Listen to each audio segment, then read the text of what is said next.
नमस्कार दर्शकों, आप देख रहे हैं आवाज इंडिया। मैं हूं श्रद्धा पाठक।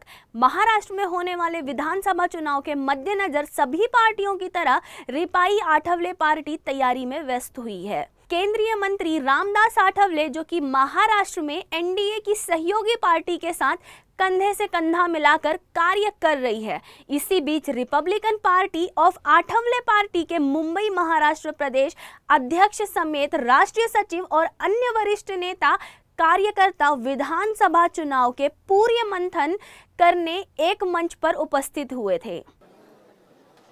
पहिला प्रथम मी मनापासून आपल्या सर्वांच्या वतीने आपले नेते सन्माननीय रामदासजी आठवले यांचं मनपूर्वक त्यांचं मी स्वागत करतो।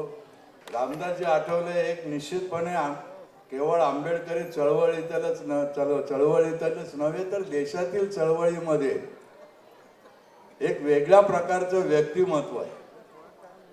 मी स्वतः चळवळीमध्ये पहिल्यापासून होतो, त्यामुळे माझी त्यांची ओळख देखील होती। राजा ढालेंच्या रूमवरती भारतातल्या महाराष्ट्रातल्या वेगवेगळ्या ठिकाणच्या लोकांना पत्र लिहित बसणारे रामदास आठवले आम्ही पाहिले। आणि त्यानंतर आज 3 वेळा देशाचे मंत्रिपद स्वीकारतानाचे रामदास आठवले इथपर्यंतची त्यांची मोठी प्रगती आहे। प्रचंड फिरायचे आठवले साहेब। एक ती पिशवी शबनम बॅग गाड्यामध्ये घालून आणि त्या बॅगेमध्ये केवळ कागदपत्र वह्या वगैरे अशा गोष्टी असायच्या, ते घेऊन ते फिरत राहायचे। प्रकाश आंबेडकरांच्या नेतृत्वाखाली जेव्हा चळवळ उभी राहिली त्यावेळेला मी प्रकाश आंबेडकरांच्या बरोबर होतो, पण तेव्हा देखील आम्ही असंच बघितलं, बाबासाहेब आंबेडकरांचा नातू म्हणून त्यांना बघायला प्रचंड गर्दी व्हायची कुठल्याही वस्तीत। आणि त्याच्यानंतर आम्हाला असं समजायचं की त्याच्यानंतर रामदास आठवले त्या ठिकाणी जाऊन कार्यकर्त्यांशी चर्चा करून त्यांच्या डोक्यात जर प्रकाश आंबेडकरांचं भूत बसला असेल तर ते काढायचा प्रयत्न करायचे। म्हणजे ही मोठी, याला एक कला लागते, याला एक शक्ती लागते, आणि ही शक्ति रामदासजी आठवले यांनी दाखवलेली है। इस मौके पर मिली हुई जानकारी के कल मुंबई के सायन स्थित षणमुखानंद हॉल में आरपीआई अध्यक्ष और केंद्रीय सामाजिक राज्य मंत्री रामदास आठवले जी का भव्य सत्कार समारोह आयोजित किया गया। वहीं दूसरी ओर आरपीआई ने महाराष्ट्र में होने वाले विधानसभा चुनाव में अपनी पार्टी के लिए सीटों की मांग करते हुए चुनाव लड़ने की भी बात कही।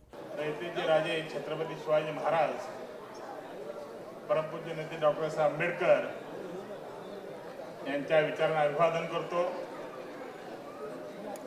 आज या ठिकाणी आपण सर्वजण डॉक्टर बाबासाहेब आंबेडकरांच्या तालमीत तयारी झालेला अतिशय ताकदवान असा पैलवान माननीय नामदार रामदास आठवले साहेब यांचा सत्कार करण्यासाठी जमलो आहोत। हा सत्कार कशासाठी? बाबासाहेबांनंतर तिसऱ्यांदा केंद्र सरकारमध्ये मंत्री बनण्याचा मान आठवले साहेबांना मिळाला। याच्यापेक्षा सर्वात मोठा सत्कार या गोष्टीचा, आजपर्यंतच्या सर्व दलित नेत्यांमध्ये अत्यंत यशस्वी असा हा नेता आहे। या नेत्याने जी आंदोलन केली ती सर्व आंदोलन निश्चितपणे रिझल्ट ओरिएंटेड झाली। त्या आंदोलनाला यश मिळालं। मग ते मराठवाड्याच्या नामांतराचं आंदोलन असू द्या, इंदू मिलच्या जागेचं आंदोलन असू द्या, अगदी परवापर्यंत आपला अॅट्रॉसिटी सारखा ऍक्ट थोडा कमी करण्याचा प्रयत्न केला होता।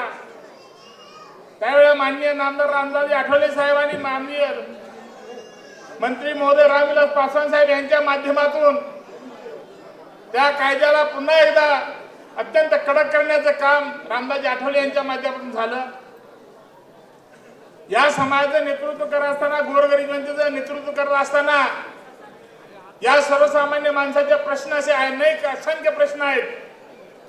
दलितांच्या अनेक प्रश्नांची भिडण्याची जबाबदारी त्यांनी स्वीकारली आहे। बाबासाहेबांचं लंडन मधलं घर त्यांनी या देशात बाबासाहेबांचं स्मारक बनवून घेतलं. आज आपण त्यांचा सत्कार करत असताना एक गोष्ट लक्षात ठेवली पाहिजे, आपण आपल्या समाजाला राजकीय ताकद मिळवून दिली पाहिजे. ज्या राजकीय ताकदीच्या माध्यमातून आपले जे प्रश्न आहेत, वेगवेगळे प्रश्न, आपले दलितांचे अनेक प्रश्न आहेत, आपले शिक्षणाचे प्रश्न आहेत, व्यापार उद्योगाचे प्रश्न आहेत, आपल्या जमिनीचे प्रश्न आहेत, आपल्या पाण्याचे प्रश्न आहेत, आपले जीवन मरणाचे प्रश्न आहेत, हे सर्व प्रश्न सोडवण्यासाठी रामदासजी आठवले साहेब यांना आपण शुभेच्छा भविष्यात ते केंद्रामध्ये कॅबिनेट मंत्री बनतील अशी अपेक्षा व्यक्त करतो. बहरहाल भारत सरकार में संघर्ष नायक केंद्रीय सामाजिक न्याय राज्य मंत्री रामदास आठवले जी तीसरी बार पद पर आसीन हुए. इसके उपलक्ष्य में पूरे देश और राज्य के कार्यकर्ताओं ने गौरव समारोह आयोजित किया था. इस गौरव समारोह में विधानसभा चुनाव की रणनीति पर भी चर्चा की गई. केंद्रीय सामाजिक न्याय राज्य मंत्री रामदास आठवले जी के गौरव समारोह में महाराष्ट्र के मुख्यमंत्री एकनाथ शिंदे व्यस्तता की वजह से मौजूद न रह पाए, किंतु उप मुख्यमंत्री देवेंद्र फडणवीस, इनके प्रतिनिधि के तौर पर विधायक प्रवीण दरेकर, बौद्ध धम्म गुरु राहुल बोधी, मुंबई उपनगर के पालक मंत्री मंगल प्रभात लोढ़ा, पूर्व मंत्री महादेव जानकर समेत एनडीए के सहयोगी पार्टियों के कई गणमान्य नेता मौजूद हुए थे. वही Republican party of India Athawale party के कार्यकर्ता हजारों की संख्या में मौजूद रहे. वीडियो जर्नलिस्ट सिद्धांत दुबाले के साथ विनोद कामले की रिपोर्ट, आवाज इंडिया, मुंबई.